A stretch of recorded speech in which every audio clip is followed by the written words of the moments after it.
Alright, so now it's time to trim the ramen bowl. The only reason I show this separate from any other trimming is because I trim this a little more specific. I left about a 1/2 inch thick on the bottom to trim a little bit deeper foot than usual. Usually I leave around a 1/4 inch, maybe a little bit more if I want a nice deep foot. But this one's particularly exaggerated.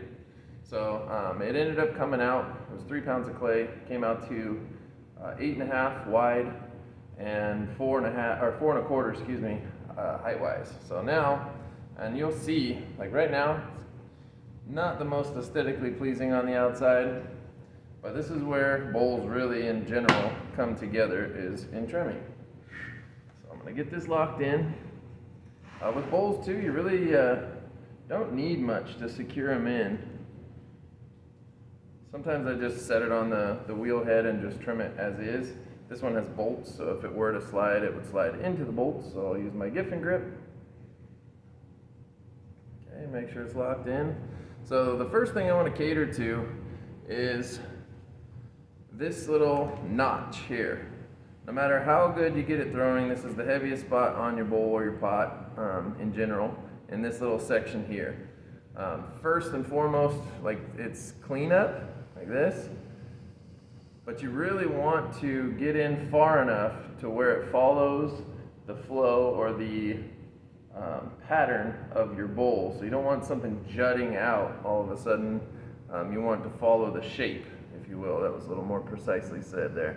So when I trim ramen bowls, I start with this rounded side here, and I really just push in there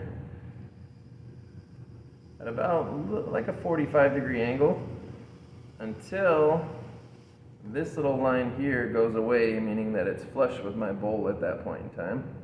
So I'm going to stay at that 45-degree angle. This is a nice leather hard. It's a little beyond the dryness I prefer, because sometimes I like to be able to manipulate the foot after I've trimmed it, almost as if I'm throwing it, and this is beyond that level of moisture. Okay, so now I've got a little bit of that line left, but now I'm just going to follow the flow down.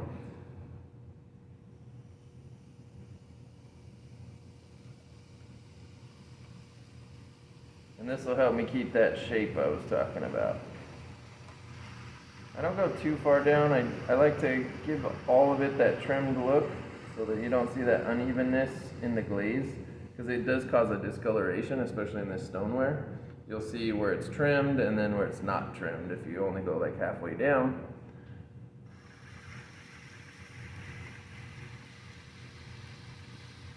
Really utilize the tool and the fact that it's wide to make a nice fluid surface, meaning that it's all one flowing design. Clean the tool off every once in a while. I would have liked to have finished that flow there, but it got gunked up in my tool, so I'll pick up where I left off.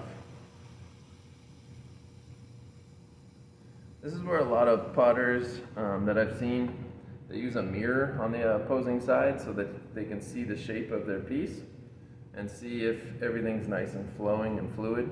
So right now, I like to use my fingers sometimes too. Right now it's pretty fluid. I got a little jutting, a piece that juts out right there. So I'll clean that up just a little bit before moving on.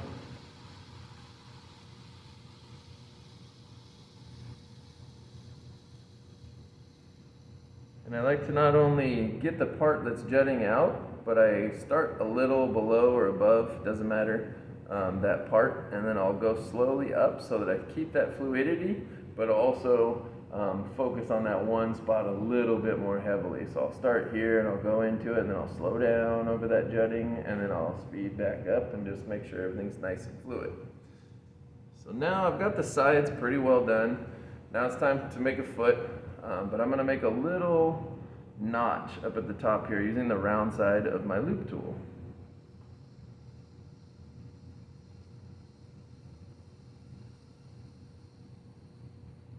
And I'll finish this off later. But I'm just sort of designating spots for my foot.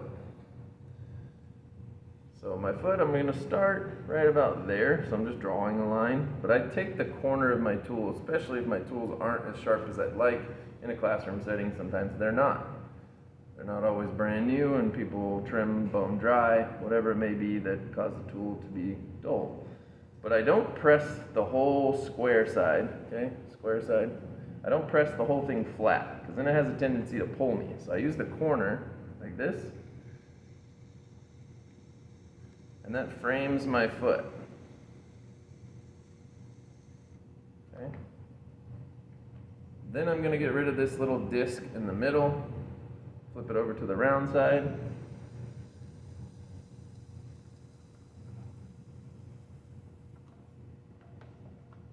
Okay, and then I'm going to flatten that out a little bit more.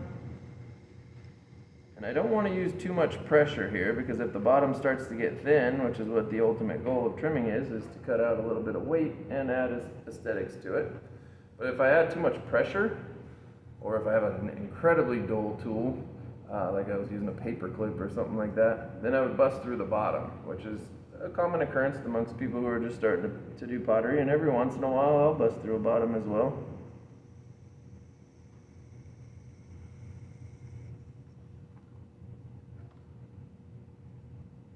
I like to get the chunks out of the way. Sometimes they cause little speed bumps and divots that you have to repair. So now I'm going to flick the bottom. Still got some density to it, so I've got a ways to go.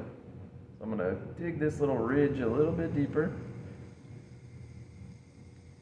Yeah, like I was saying, it's not about pressure. It's light pressure. It's about tool angle, wheel speed, and just hitting it just right to where it's just shaving away like chocolate. Or a bar of chocolate. Sometimes if it's too wet, it's kind of like cheese. I'll trim at that stage sometimes, just by necessity, but I don't prefer it.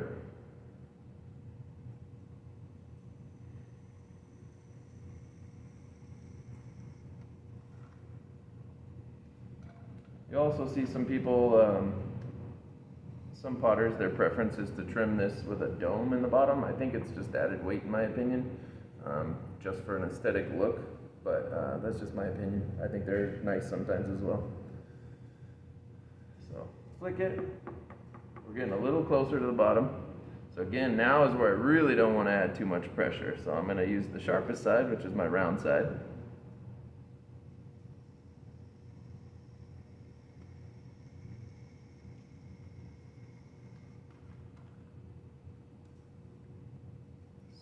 Up. There we go.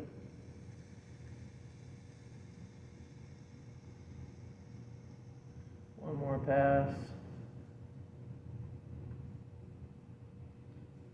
And it should be giving me more of like a little, like you're flicking a beach ball. It has kind of an inflated sound to it once you get down to the thinner bottom of your pot. Just getting some of these chunks out of there.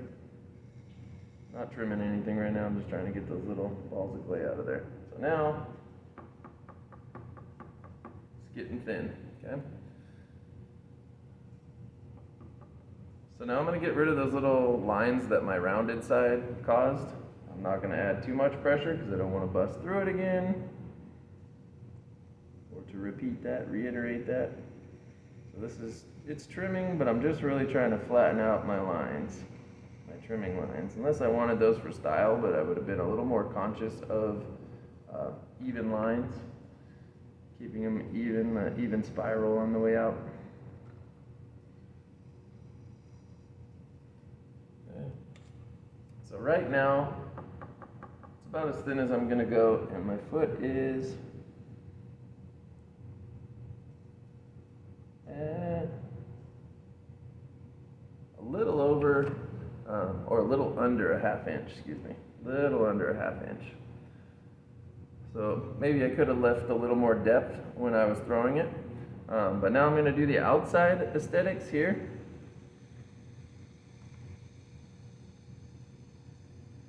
This not only allows for precision on, say you throw a swirly piece or something like that, it would allow for a nice even foot, but it also is a glaze catch. So if I overglaze this slightly, it'll pull up in that little groove, but I'm going to change the groove just slightly here in a minute.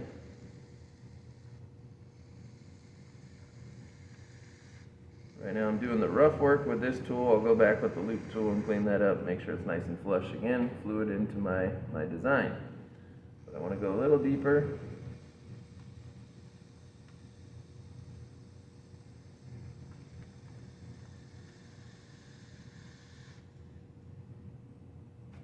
And I'm checking it periodically.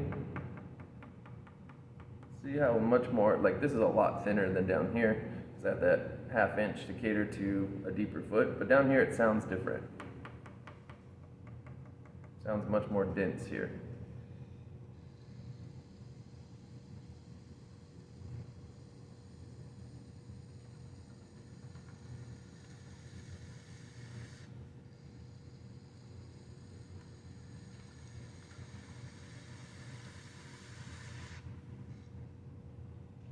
Now I'm going to start from the inside because I want to narrow this a little bit. But I'm going to start on the inside and I'm pushing slightly sideways. But again, not too much pressure because that's what's going to throw that foot off balance-wise. So I just little bits. Okay, get some of that out of my way.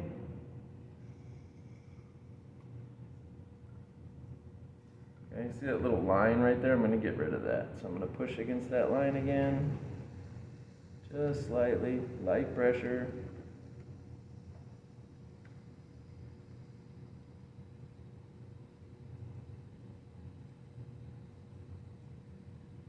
Okay, now my foot is starting to thin out quite a bit.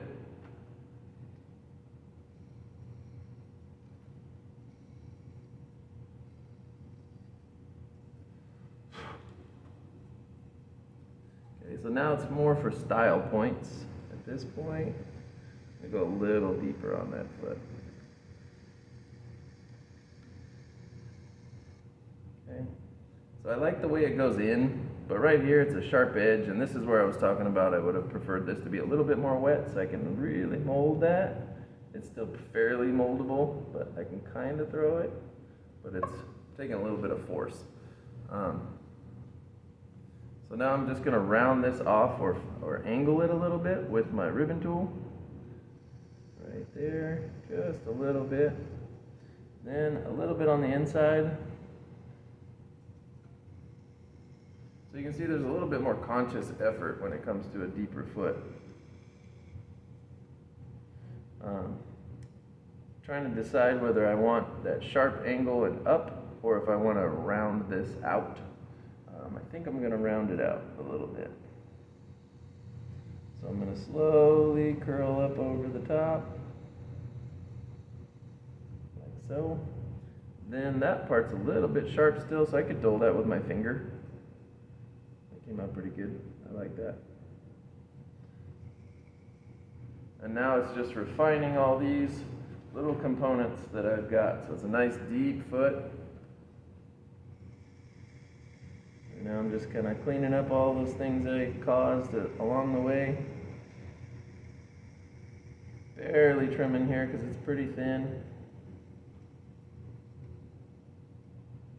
And this is a wide enough foot that I can use the loop tool if I want to flatten that out. But the loop tool is not usually as sharp. But it will, even as dull as it is, it'll at least flatten those lines out for me. And I'll turn it the other way. So first it was this way, then I can turn this way. And I butt it right up, so I'm butting this part right up against that foot. Making sure everything's nice and level all the way across. Okay, and last but not least, so I like that pool, I like the bead that I have on the foot. Nice deep foot. Now I'm going to make sure that this is all fluid because I was going in there with that ribbon tool, and now I want to take the loop tool, press it right in that little glaze groove. And clean up 1 or 2 more times. I think 1 will do it. Okay, there we go. Last but not least, that little line that I created, I'll probably take a scouring pad, like a Scotch-Brite, or a piece of sandpaper to it. Spin it around and just dull that slightly so that it's not such a pronounced line there. But nice deep foot for a ramen bowl. I'll give you a close-up real quick here.